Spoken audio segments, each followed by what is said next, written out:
Olá, estudantes do 8º ano, tudo bem? Aula de Ciências, professora Larissa aqui com vocês, nossa intérprete a Jéssica, sejam bem-vindos. Nesta aula, nós vamos falar sobre o sistema endócrino. Vamos conhecer algumas glândulas e alguns hormônios.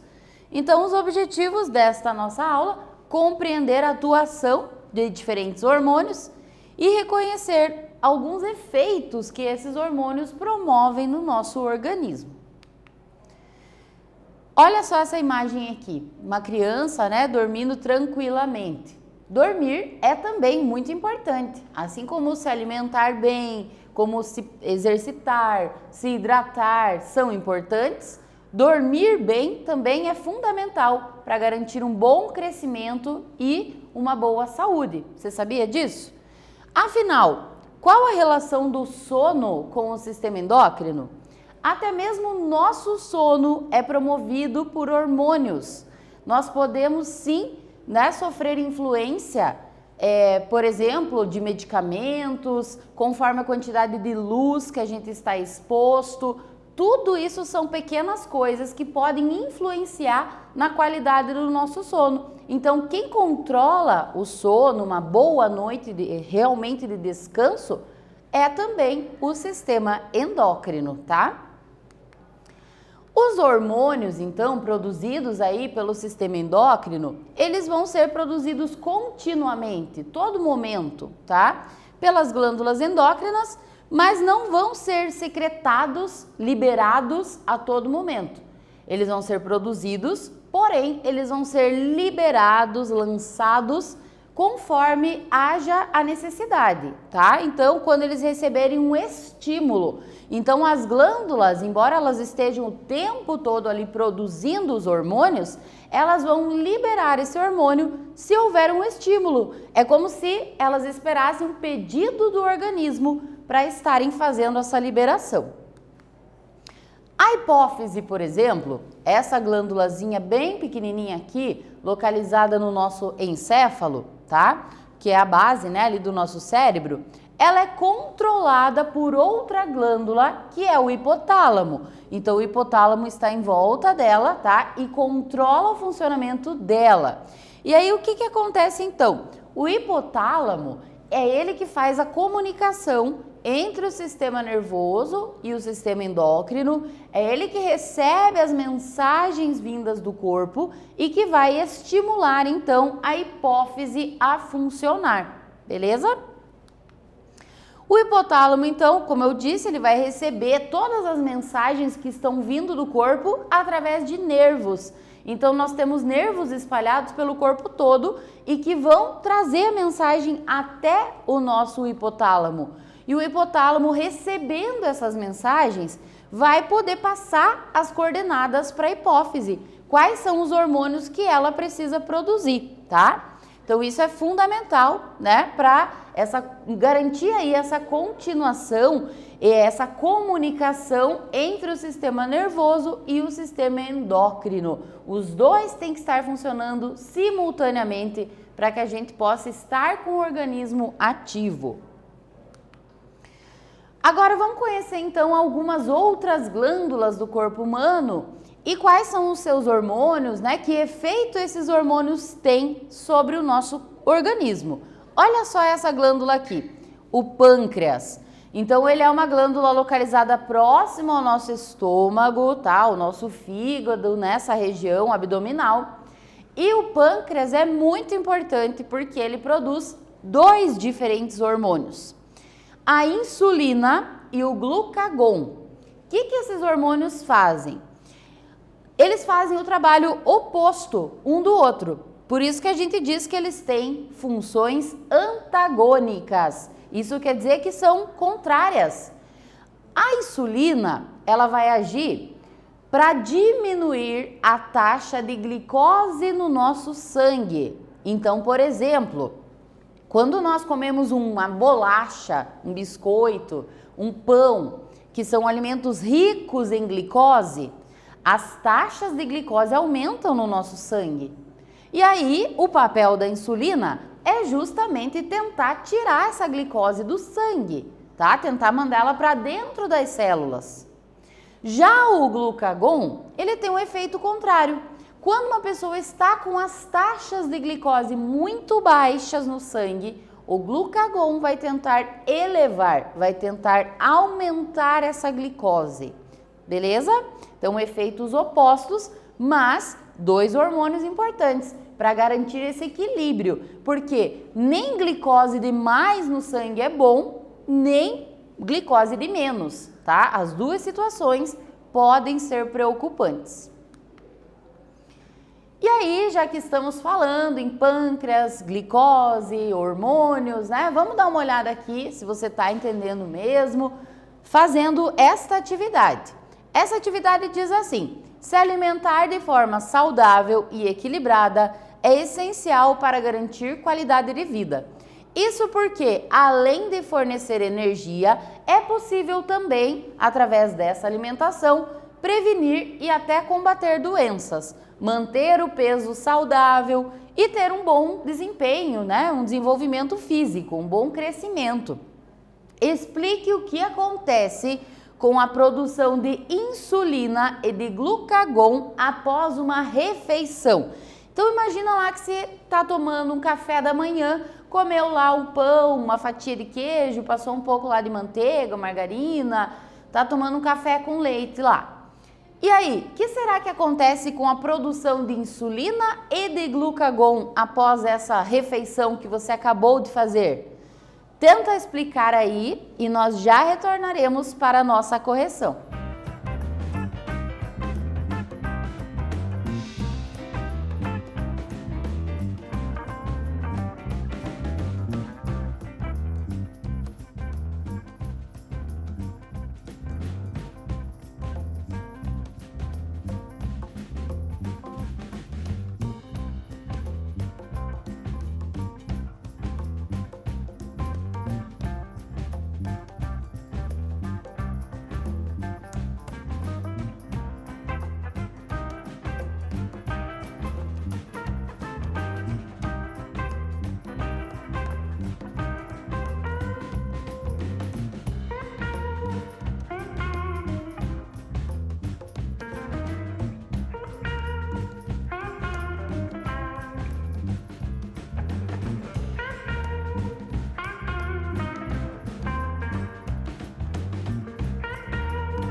E aí, pão, leite são alimentos que vão aumentar a glicose sanguínea. E aí, cada vez que nós temos um aumento na glicose sanguínea, o nosso pâncreas vai entender que ele precisa liberar insulina para diminuir aquela taxa de glicose, de açúcar no sangue. Agora, se a insulina aumentou, a quantidade de liberação de insulina aumentou, o que vai acontecer com o glucagon? Vai diminuir, tá? Por quê? Porque o glucagon só vai entrar em cena em situações opostas, quando a glicemia da pessoa, né, a glicose sanguínea dela estiver muito baixa, tá? Então, olha só, depois da digestão dos alimentos, há um aumento natural de glicose no sangue, tá? E aí que o pâncreas entende que se tem mais glicose no sangue, ele tem que produzir mais insulina. Ele passa a liberar na corrente sanguínea este hormônio, a insulina, que vai aumentar a absorção e vai fazer com que as células passem a utilizar a glicose como fonte de energia. Ao mesmo tempo, o nível de glucagon cai. Por quê? Porque se a insulina está trabalhando, o glucagon está descansando. E o inverso também acontece. Se a pessoa estiver com a glicose muito baixa na corrente sanguínea, não vai liberar insulina, porque senão ia baixar ainda mais. O corpo vai entender o sinal e vai liberar mais glucagon para aumentar essa taxa na corrente sanguínea dela. Então, viram que nós falamos que são efeitos antagônicos, né? Efeitos opostos que esses dois hormônios produzidos pelo pâncreas realizam. Beleza, gente? Continuando então, uma outra glândula do corpo humano que também é importante é a tireoide. Essa glândula localizada na nossa traqueia, em frente à nossa traqueia, tá? Essa glândula produz a tiroxina e a tiroxina é o hormônio que vai controlar a velocidade com que as reações químicas estão acontecendo no corpo humano. Então, o metabolismo, que a gente chama, ele é controlado pela tiroxina. Até mesmo o crescimento é regulado por esse hormônio e o ritmo cardíaco, ou seja, o fluxo, né, o ritmo ali de batimentos do nosso coração também está relacionado com esse hormônio. Por isso que a gente ouve as pessoas falando assim, eu tenho um metabolismo acelerado ou eu tenho um metabolismo lento. O que é esse metabolismo? É a velocidade com que todas as reações estão acontecendo. E em qualquer pessoa, isso é regulado então pela tiroxina.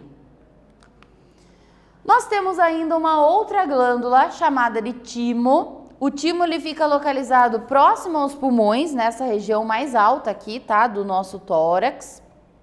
E ele é responsável pela produção de um hormônio chamado timosina. O que essa timosina faz? Ela atua na defesa do organismo.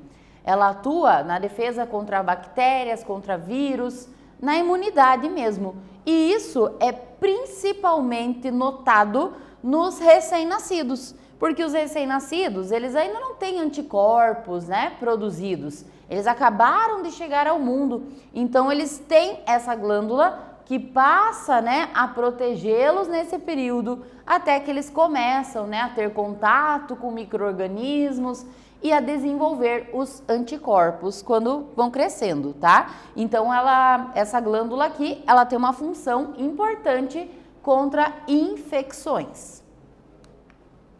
Nós temos ainda glândulas localizadas em cima dos nossos rins, que são as chamadas suprarrenais. Essas glândulas, elas produzem um hormônio chamado adrenalina. Você com certeza já sentiu aí o efeito da adrenalina muitas vezes na tua vida.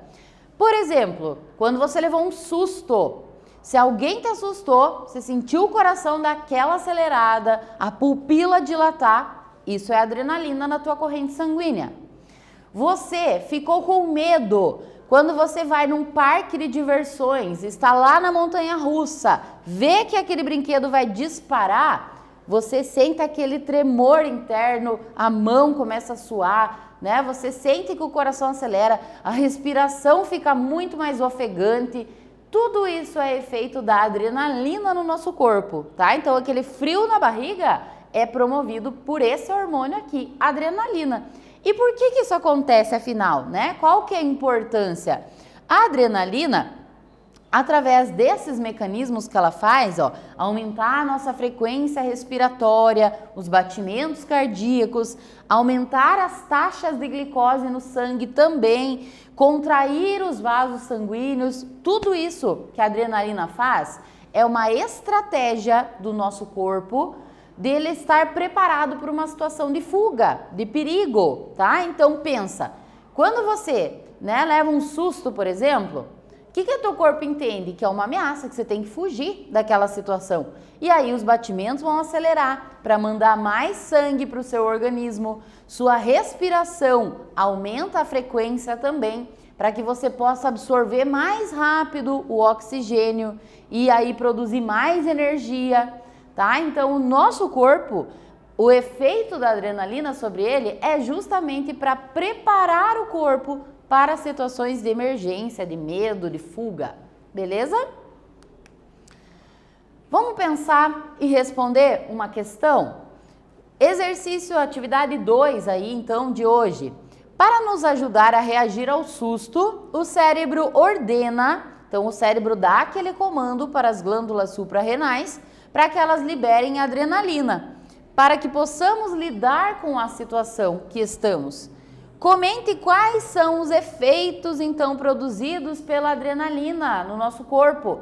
Então, se você prestou bem atenção, nós acabamos de falar sobre isso, tá bem tranquilo, tá? Então, cita aí pelo menos 3 efeitos que a adrenalina promove e aí nós já retornamos com a correção.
E então, quais são os efeitos que a adrenalina promove no nosso corpo? Conseguiu lembrar pelo menos de 3? Então eu trouxe aqui para vocês alguns, ó. os batimentos cardíacos aumentam, tá? É por isso que numa situação dessas você sente na mesma hora que você levou um susto e que você começou a se acalmar, encosta a mão no seu peito, perceba o quanto o seu coração está aceleradinho aí. Isso é por conta desse aumento na frequência cardíaca. Começamos a suar, então você não percebe, mas se acalmou, passou, pode reparar o quanto você suou, tá? Então, numa situação de medo, de desespero, é normal que a gente aumente a produção de suor. Isso acontece graças à adrenalina. A nossa visão aumenta, a nossa visão fica melhor. Isso já foi comprovado pela ciência. Por quê? Porque se é uma situação de perigo, quanto mais você enxergar com detalhes, mais você vai conseguir se proteger. Então, o nosso corpo é tão perfeito que a nossa capacidade de visão, ela fica melhor ainda numa situação dessa, tá? As nossas pupilas, né, que é a bolinha preta do olho, elas dilatam, então isso permite aí que entre mais luz, né, a gente tem uma capacidade visual maior. A nossa respiração também melhora, ela fica muito mais ofegante, mas isso é para que você receba mais oxigênio rapidamente, mandando esse oxigênio aí para as células, né? E aí o oxigênio vai ser usado lá no processo de geração de energia. Os nossos brônquios dentro dos pulmões dilatam, então a passagem do ar fica mais facilitada nesse momento. Então repare a próxima vez que você tomar um susto, a próxima vez que você se deparar com alguma situação de medo, tá? Sinta os efeitos, repare os efeitos da adrenalina, são vários e todos eles então promovidos aí para melhorar o nosso corpo naquela situação, para nos ajudar, tá? Então a adrenalina é um hormônio produzido pelas suprarrenais. E ainda, outras glândulas que são encontradas no corpo humano são os ovários e os testículos. No nosso caso de mulheres, nós temos apenas os ovários, tá? E os meninos, os homens, apenas os testículos. Essas glândulas são chamadas de glândulas sexuais. Por quê? Porque elas vão produzir hormônios específicos. No caso aí dos ovários das mulheres, produzem o estrógeno e a progesterona. São hormônios femininos que vão fazer com que a mulher tenha a aparência de mulher, tenha a cintura mais fina, o desenvolvimento dos seios, a voz mais fina. Então, características femininas, tá? Até mesmo a menstruação. Este hormônio progesterona, ele também prepara o corpo da mulher para a gravidez, tá? Durante toda a gravidez. Então, são hormônios femininos. Já os homens, os testículos, são glândulas que produzem um outro hormônio, que é o hormônio masculino, testosterona. A testosterona, ela vai garantir para o homem as características masculinas, como barba, a voz mais grossa, geralmente a musculatura, né, um pouco mais desenvolvida comparando com as mulheres. Todas as características mesmo que fazem, né, com que ele tenha fisionomia de homem, são promovidas então pela testosterona. Então essas são glândulas sexuais porque elas produzem estes hormônios específicos, né, que agem aí determinando a nossa sexualidade, as nossas características físicas secundárias, beleza? E aí, o que nós vimos então ao longo dessa aula? Estamos fechando essa aula, só frisando então aqui. Ao longo dela, nós abordamos aí alguns hormônios, nós conhecemos, e quais são os seus efeitos, tá? Então, lembrando mais uma vez, as glândulas endócrinas são as produtoras de hormônios, que são substâncias químicas que vão agir no nosso organismo. Cada hormônio vai agir de forma diferente, vai ser liberado conforme ocorra, né, um estímulo, conforme haja necessidade, e tudo isso, então, regula nosso crescimento, regula a velocidade das reações químicas do nosso corpo, as nossas características físicas sexuais, como a gente acabou de ver aqui, e muitas outras, né, reações importantes do corpo humano. Espero que vocês tenham gostado dessa aula, agradeço a sua atenção e até mais!